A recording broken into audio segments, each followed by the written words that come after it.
Assalamualaikum warahmatullahi wabarakatuh. Halo semuanya, perkenalkan nama saya Nova Andriani Hasibuan. Saya lahir dari Kota Rantau Perapat pada tanggal 15 November tahun 2000. Usia saya sekarang adalah 20 tahun. Nah, saya adalah salah satu mahasiswa dari Politeknik Negeri Medan, jurusan Administrasi Niaga, Program Studi Administrasi Bisnis. Saya adalah termasuk orang-orang yang suka mencoba hal-hal baru atau hal-hal yang belum pernah saya lakukan sebelumnya. Maka dari itu saya di kampus mengikuti organisasi atau kegiatan-kegiatan yang ada di kampus.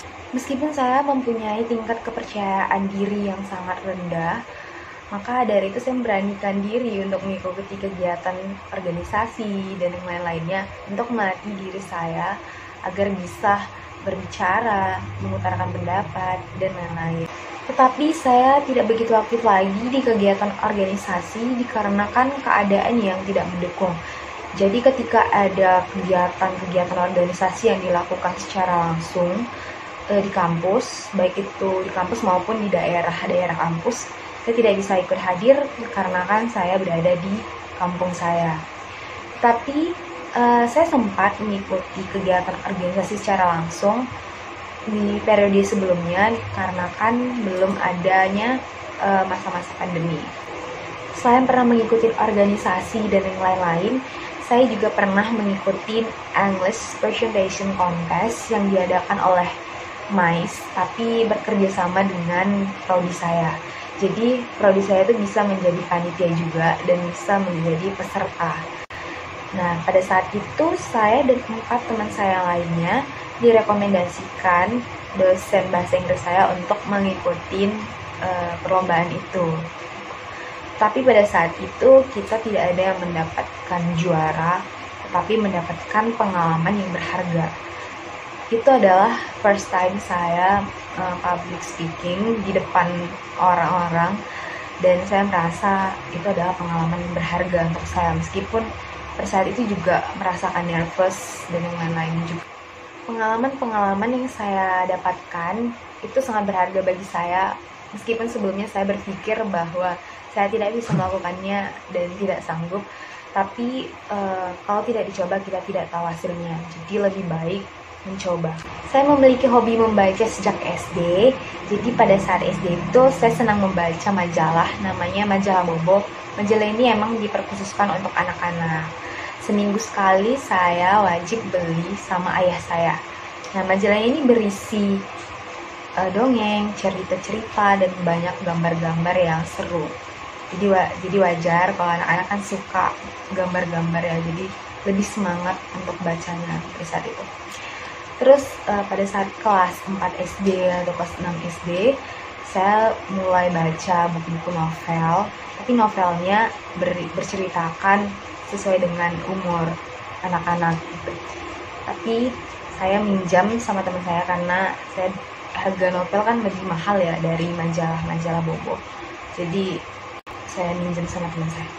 Karena saking senangnya membaca, karena pada saat itu saya menghabiskan 1 novel dalam 1 hari. Dan kemudian pada saat SMP dan SMA membaca itu sangat jarang saya lakukan karena kan sudah mulai mempunyai gadget ya, jadi buku itu jarang banget saya pegang. Tapi sekarang saya udah mulai membiasakan diri lagi karena menurut saya membaca itu sangat penting banget daripada kita menghabiskan waktu untuk main HP, bersosial media dan nggak ada dapat apa-apa gitu. Sekarang saya udah mulai membaca lagi. Buku-buku yang sekarang lagi saya baca itu buku-buku agama, novel, dan buku-buku pengetahuan lain.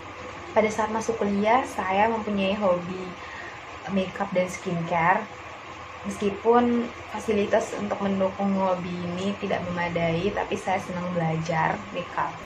Karena kan pada dasarnya makeup itu tujuannya untuk memberikan kepercayaan diri kepada seseorang ya terkhususnya wanita, dan bisa dijadikan juga sebagai profesi. Kalau skincare, saya suka belajar skincare karena menurut saya merawat diri adalah bentuk kasih sayang dan cinta kita terhadap diri kita sendiri dan merawat pemberian Tuhan. Yang terakhir, saya suka belajar bahasa Inggris. Jadi dari SD saya suka belajar bahasa Inggris karena menurut saya itu seru. Meskipun sampai sekarang saya bukan orang yang pintar banget bahasa Inggris, tapi setidaknya mengerti gitu. Jadi saya mempunyai teman dari SMP, saya kenal, suka juga sama-sama belajar bahasa Inggris. Kita sering berkomunikasi menggunakan bahasa Inggris meskipun terkadang salah, tapi saling mengingatkan dan saling mengoreksi.